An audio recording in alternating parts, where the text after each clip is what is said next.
guys, welcome back to my channel. So I'm going to be showing you guys kind of the process of these cabinet transformations.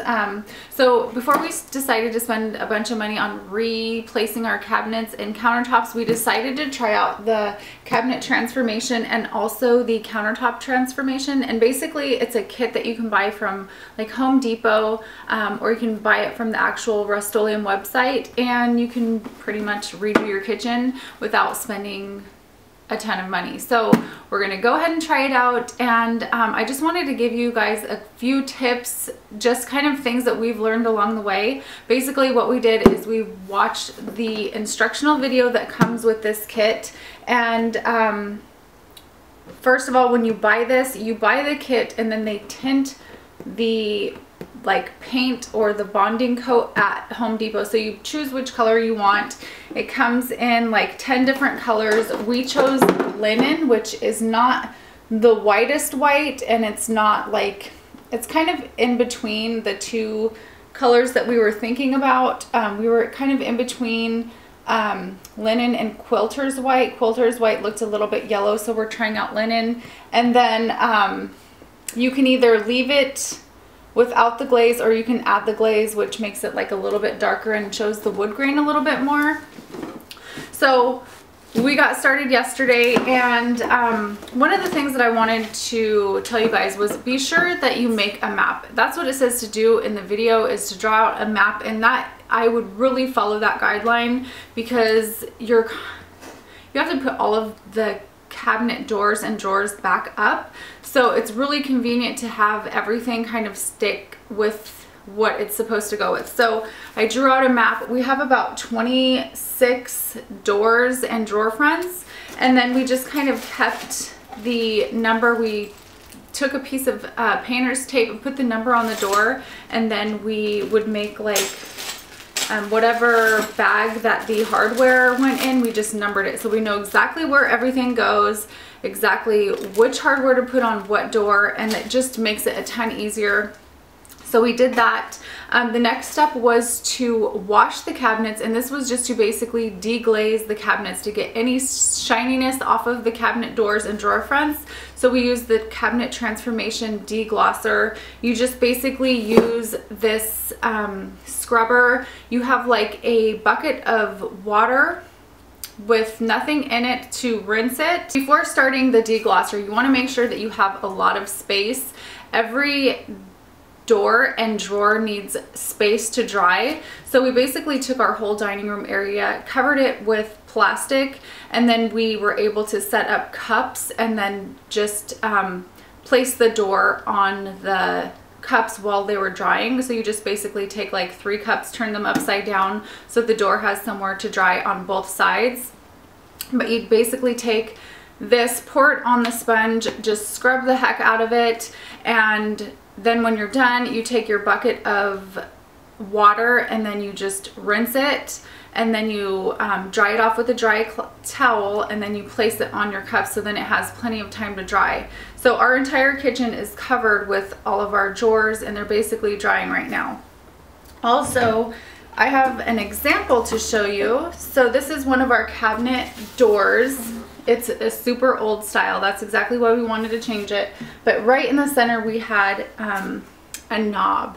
So we wanted to fill those in. We don't want those there when we paint them. So we had to just take some wood filler and we filled all of the holes in. So that was basically just on the doors. If you want to change the style of your drawers, like if you have handles on your drawers, you can go ahead and fill those in at this time too. But as you can see, there are no glossy, it's not glossy anymore. That deglosser has removed all of the gloss, and that's what you want, because then your bonder is really going to stick to that. Another thing I wanted to mention that didn't come with the kit is this little scrubber. This works, it's like a little brush, it's like a plastic brush. This works really great for getting into like the little crevices that you weren't really able to get into with the scrubber, and you really want to make sure that that area is clean, especially above the stove and above the microwave, anywhere where you're cooking and you're touching the drawers. Like, you really don't realize how greasy those places get. We also have a rice cooker that we use a lot, so above the cabinet where that was, it was really dirty. So we just want to make sure that you clean them really well. So while we were waiting for the cabinets to dry after we cleaned them, I went ahead and decided to reline the drawers. So I just bought some contact paper from Home Depot. It was super easy. You just cut the dimensions and then place the contact paper in. And then I also taped around the drawers.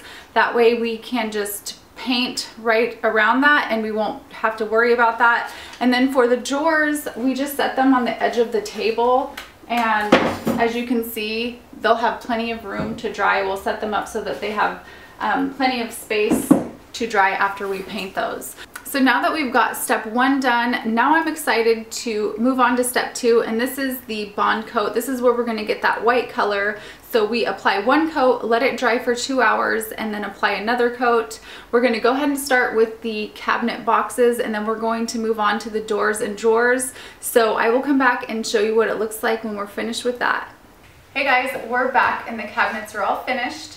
So where we left off was at the deglossing process, and after we did that, we noticed that the cupboard doors were kind of old. The decorative trim around the edge started to separate, so I took some Alex trim caulking and filled all the gaps and stuff before we painted. Went through all the tops of the cupboards, tightened up the trim that's up there, caulked that as well. We puttied all the holes, which I think we covered that. But went through and found any nicks and stuff in the wood, filled all that stuff. Then we did the bond coats. It says to do 2 bond coats, and when we did that, the cupboards looked blue, and a lot of that dark wood was showing through. So we ended up doing at least 3. Some places we did 4 coats. So that took an extra couple days.